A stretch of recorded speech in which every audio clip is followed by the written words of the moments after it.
హామీలు అమలప్పుడు చంద్రబాబు నాయుడు గారు ఏమన్నారండి?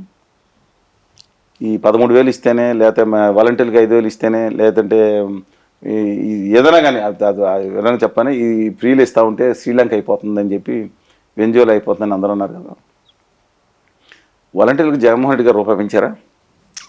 100% పెంచింది కూటమి హామీ. కానీ ఇప్పుడు కట్ చేసేస్తారు. దాన్ని స్ట్రీమ్లైన్ చేసి చాలామంది తీసేసే అవకాశం కనపడతా ఉంది. రెండోది, సచివాలయ ఉద్యోగులు తీయడానికి వీలేదు, ప్రభుత్వ ఉద్యోగులు వాళ్ళు. సరే, రెండో విషయం ఏంటంటే 4,000 పెన్షను, పాత 2-3 వేలు కూడా కలిపి ఇస్తారని చెప్తున్నారు. జూలై 1వ తారీఖున ఇవ్వాల్సిన బాధ్యత కేంద్రం వైపు చూడాలి. ఒకటి, అది కాకుండా ప్రతి మహిళకి ఇంకా కండిషన్స్ నాట్ అప్లైడ్. 18 ఏళ్ళు దాటిన ప్రతి మహిళకి పాకెట్ మనీ కిందో, ఆసరా కిందో 1,500 రూపాయలు సంవత్సరానికి 18,000 ఇవ్వాలి. ఈ పెన్షన్లు కూడా ఎప్పుడు 59 వరకు, ఎస్సీ ఎస్టీ బీసీ మైనార్టీ మహిళ అయితే 50 ఏళ్ళ వరకు. ఇప్పుడు ఈ పెన్షన్ వచ్చే వాళ్ళు కూడా 60 నుంచి 50 ఏళ్ళు తగ్గిస్తున్నారు. ఎస్సీ ఎస్టీ బీసీ మైనార్టీలు వాళ్ళే దాదాపు 70% ఉన్నారు పాపులేషన్. అందువల్ల దీంతో పాటు 3 గ్యాస్ సిలిండర్లు, 4వదేమో ఎమ్మెల్యేలు కొంతమంది చేశారు. ఇక దాంతోపాటు ఉచిత బస్సు ప్రయాణం జిల్లా స్థాయిలో అనుకోవచ్చు. అక్కడ అందరూ దెబ్బలాట వేసుకుంటారు. బస్సు విశాఖపట్నం వరకు వెళ్తుంది అనుకోండి, సింహాచలం వాళ్ళు బయలుదేరి చెప్తున్నానండి, మేము అన్నవరం వస్తున్నాం అన్నారు అనుకోండి, జిల్లా దగ్గర దింపేస్తే కుదరదు కదా. అక్కడ చిన్న చిన్న విషయాలు బట్టి రద్దుకోవచ్చు. ఇది ఎంతమంది పిల్లలు ఉన్నా సరే, ఇవన్నీ దీంతో పాటు ఇంకా కార్యక్రమాలు చాలా ఉన్నాయి. ఇవన్నీ చేయటం కొంచెం కష్టసాధ్యం. కానీ జగన్ గారు తను చేసింది అమలు చేసినప్పుడే ఓడించి ప్రజలు ఇది చేస్తే ఇంక మన కూడా ఓడిస్తారు, ఇది అనవసరం అనుకోడు కూడా వచ్చేది. కేస్ స్టడీ అయింది, ఇండియాలో కేస్ స్టడీ అయింది. నా అభిప్రాయం ప్రకారం బడ్జెట్ కోసం 70,000 కోట్లు అదనంగా దీన్ని ఖర్చు పెడుతున్నారని ఆ రోజు ఆరోపించిన ప్రజలు. ఇప్పుడు కొత్తగా పెట్టిందని 70,000, 80,000, 90,000 కోట్లు అవుతుందంట. అంటే 5 ఏళ్ళు ఎంత అవుతుందండి? 4 లక్షల కోట్లు. అమరావతి మాత్రం self finance project. I totally support Amaravati అండి. అమరావతి మహిళల మీద కానీ, వాళ్ళు చేసిన దౌర్జన్యాలు కానీ క్రితం ప్రభుత్వం totally I against that. It is self financing project. I can explain you in detail. But సమాంతరంగా ఇచ్చాప నుంచి హిందూపురం కూడా డెవలప్ చేయాలని కోరుకుంటున్నాను. అమరావతి వరకు it will sustain, may take some time, it will sustain. కానీ మిగతా విషయాల్లో మాత్రం చాలా కష్టం అవుతుంది.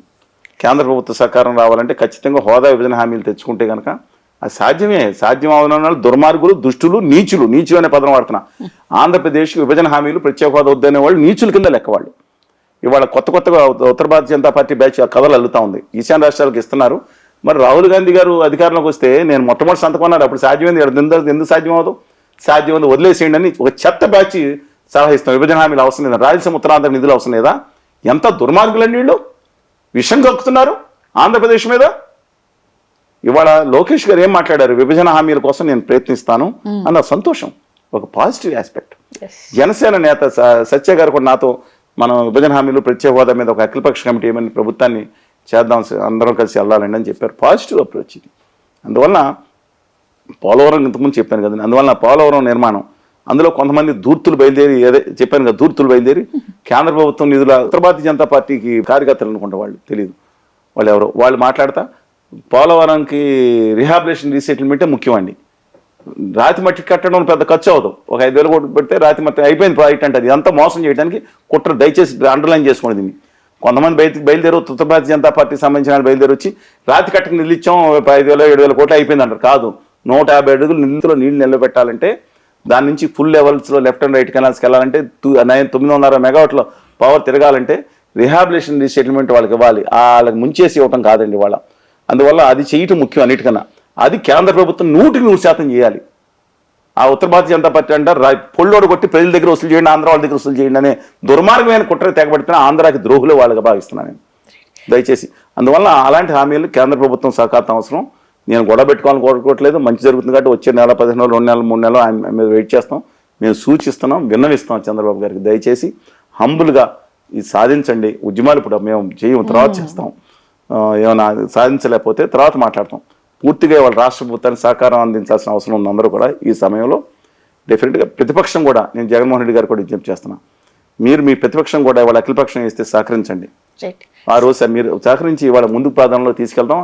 హామీల అమలు అనేది కష్టసాధ్యమైనా సరే అభివృద్ధి మీద కూడా దృష్టి పెట్టమని చెప్పి కోరుతా ఉన్నాను. సో ఒకవేళ అమల్లోకి చేయాలని ఒక్క పార్టీకైనా ఆలోచన ఉంటే ఈ 3 పార్టీలు ఒక బాట మీద వెళ్తాయి అంటే, ఒక ఆలోచన అంటే చంద్రబాబు గారి ఆలోచన మీద ఈ 2 పార్టీలు కూడా ఏకీభవిస్తాయి. ఇంకే పార్టీ లేవా ఆంధ్రప్రదేశ్లో? సిపిఐ వామపక్ష పార్టీలు లేవా? అంటే ప్రజల కోసం పోరాడే పార్టీలు ఖచ్చితంగా ఉన్నాయి. అక్కడ కాంగ్రెస్ పార్టీ కూడా వైఎస్ఆర్ తెలంగాణ పార్టీ మాజీ అధ్యక్షురాలు కానీ ఈ మూడు పార్టీలు షర్మిల గారి నేతృత్వంలో ఒకటి ఉంది కదా ఆ పార్టీ. మరి అందరూ తిరుగుబాటు చేశారు, ఒక ఎంత పార్టీని ఇబ్బంది పెట్టారు, అసలు ఎన్డీఏతో కుమ్ముకైపోయిన ఆరోపణలు ఉన్నాయి. అసలే పక్కన పెడదాం. అందులో అద్భుతమైన నాయకులు ఉన్నారు కాంగ్రెస్ పార్టీలో. రాహుల్ గాంధీ ఈ విషయంలో మాత్రం రాహుల్ గాంధీ గారికి ఆంధ్రప్రదేశ్ ప్రత్యేక హోదా ఇచ్చినందుకు ఆ విషయంలో సెలెక్ట్ చేయాల్సింది. సో మరి ఒకవేళ చంద్రబాబు గారు అమలు చేద్దామన్న ఆలోచనలో ఉంటే ఈ రెండు పార్టీలు మరి ఏకీభవిస్తాయా, సపోర్ట్ చేస్తాయా? ఎలా ప్రత్యేక హోదాకు విభజన హామీల కోసం 100% వైఎస్ఆర్ కాంగ్రెస్ పార్టీ సపోర్ట్ చేస్తానని భావిస్తున్నాను. సిపిఐ సిపిఎం పార్టీలు ఉద్యమ పార్టీలు ఉన్నాయి. కాంగ్రెస్ పార్టీ నినాదమే అదే రాహుల్ గాంధీ గారు చెప్పిన తర్వాత అవుతుంది. రాష్ట్రంలో ప్రజానీకం 90% మంది మరి ఉత్తర భారత జనతా పార్టీ మాయలో పడి ఆంధ్రప్రదేశ్ మీద విషం కక్కే వాళ్ళు తప్ప ఖచ్చితంగా ప్రతి ఒక్కరు చంద్రబాబు నాయుడుగా తీసుకునే తమ హక్కుల కోసం, విభజన హామీల కోసం ఆయన ఏదైతే తీసుకున్నారో ప్రతి ఒక్కళ్ళు మద్దతు ఇవ్వాలని కోరుతా ఉన్నాను. ఇవ్వని వాళ్ళు ఆంధ్రప్రదేశ్కి ద్రోహమే.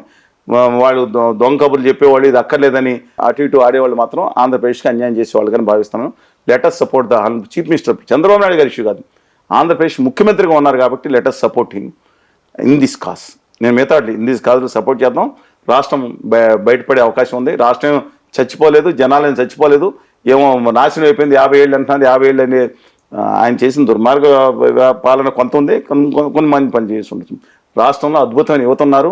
ఇవాళ ఎక్స్పోర్ట్స్ 1,60,000 కోట్లు పెరిగిపోయినాయండి. చాలామంది తెలియదు. 2019 మీద పోల్చుకుంటే ఇండస్ట్రీస్ కొన్ని అమరాజు లాంటివి పంపిస్తే బలవంతమైన దుర్మార్గం, కానీ మిగతా చోట్ల పాజిటివ్. అందుకే రాష్ట్రం చచ్చిపోలేదు, యువత ఉన్నారు, సంపద ఉంది. ఓన్లీ కావాల్సిన కేంద్రం అండ, ప్రత్యేక హోదా, విభజన హామీలు.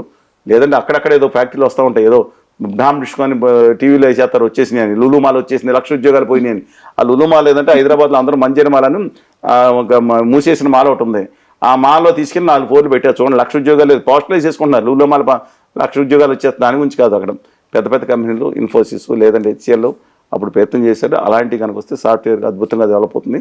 ఇండస్ట్రీస్, క్యాన్సలరీస్, అద్భుతమైన సీ కోస్ట్ ఉంది, అద్భుతమైన యువత ఉన్నారు, ప్రజలు ఉన్నారు. అందుకని రాష్ట్రం చచ్చిపోలేదండి. ఏమో అది శ్మశాల నుంచి నిలబడ్డ అలానే మాట్లాడద్దు. ఆంధ్రప్రదేశ్ శ్మశాన అనేవాళ్ళు ఆంధ్రప్రదేశ్ ద్రోహులు. అప్పుడు అమరావతి అన్నారు కదా కొంత చెత్త ఫెలోస్. అందువల్ల దయచేసి ఆంధ్రప్రదేశ్ని ఎప్పుడు అనొద్దు. జీవం ఉన్న ప్రాంతం కాకపోతే అన్యాయం చేసింది కేంద్రం, దాన్ని ఆదుకోవాలని కోరు. చంద్రబాబు గారు ఏకపక్షంగా నిర్ణయాలు తీసుకుంటే మరి ఆయనతో పాటు పవన్ కళ్యాణ్ గారు ఉంటారా, లేకపోతే ఎలా వేరైపోతారా? నేను కళ్యాణ్ గారి గురించి మేము మాట్లాడిన కానండి, పాజిటివ్ యాటిట్యూడ్ మనిషిగా నేను ఎప్పటి నుంచి భావిస్తున్నాను. దురదృష్టవశాత్తు ఉత్తర భారతీయ జనతా పార్టీని నమ్మేటట్టు కొంతమంది ప్రయోగం చేసి ఆంధ్రప్రదేశ్కి అన్యాయం చేసేటట్టు కొంతమంది ప్రయత్నిస్తూ ఉన్నారు. నేను ఆయన గురించి మాట్లాడిన కానీ ఉత్తర భారతీయ జనతా పార్టీ మాత్రం కుట్ర చేస్తుంది. ఖండాలుగా ఇక్కడ వించి ఒకళ్ళ మీద ఒకళ్ళకి ఉసుకొలిపి పెట్టి అది చేశారు కదా, తెలుగుదేశానికి పెట్టి ఒకళ్ళొకళ్ళు రెచ్చగొట్టి వాళ్ళ చేత ఈ రాష్ట్రం వీళ్ళ చేత ఆ రాష్ట్రించే కార్యక్రమాలు చాలా ఉంటాయి కదా.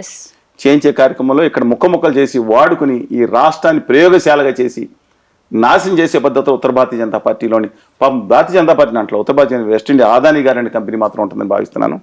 ఆదాని అండుకో వాళ్ళ దేశాన్ని పరిపాలించేది కాదని అడుగుతున్నాను. అందువల్ల let us wait and see అండి.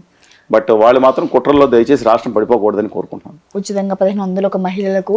సో ఇది సాధ్యమేనా అంటారా సార్? అసలు సాధ్యంగా అన్ని అమ్మేస్తుంటే సాధ్యమే. అన్ని అమ్మేసుకుంటూ ఉంటే రాష్ట్రానికి ఉన్న వనరులన్నీ అమ్మేసుకుంటూ ఉంటే సాధ్యం. రోడ్లను కూడా తాకడ పెట్టచ్చు. మరి ఎలా సార్, మరి ఇచ్చిన హామీ ఎలా? మరి సాధ్యమే. కేంద్ర ప్రభుత్వం, నేను అందుకని చెప్తున్నా, దీని మీద కాకుండా దయచేసి చంద్రబాబు నాయుడు గారు హామీలు ఇవ్వకపోయినా నెగ్గేవారు. 4 సీట్లు తగ్గేది. ఉత్తర భారతీయ జనతా పార్టీ పొత్తు పెట్టుకుని 174 సీట్లు వచ్చాయి. హామీలు ఇవ్వకపోయినా నెగ్గేవారండి ఆయన. ఎందుకనో ఇంత భారీ హామీలు ఇవ్వాల్సిన అవసరం లేదు, ఆ పన్నులకు ఇవ్వాల్సి ఉంది. కానీ ఇవాళ హోదా విభజన హామీలు తెచ్చుకుంటే లక్షల కోట్ల రూపాయలు పరోక్షంగా ప్రత్యక్షంగా రాష్ట్రానికి వస్తే హామీలు నిలబెట్టుకోవడం జరుగుతుంది. అందువల్ల దాని మీద కాన్సన్ట్రేషన్ చేయాలని చెప్పి my humble request to the honourable chief minister of Andhra Pradesh and the everybody should support him in this task, not on their party task.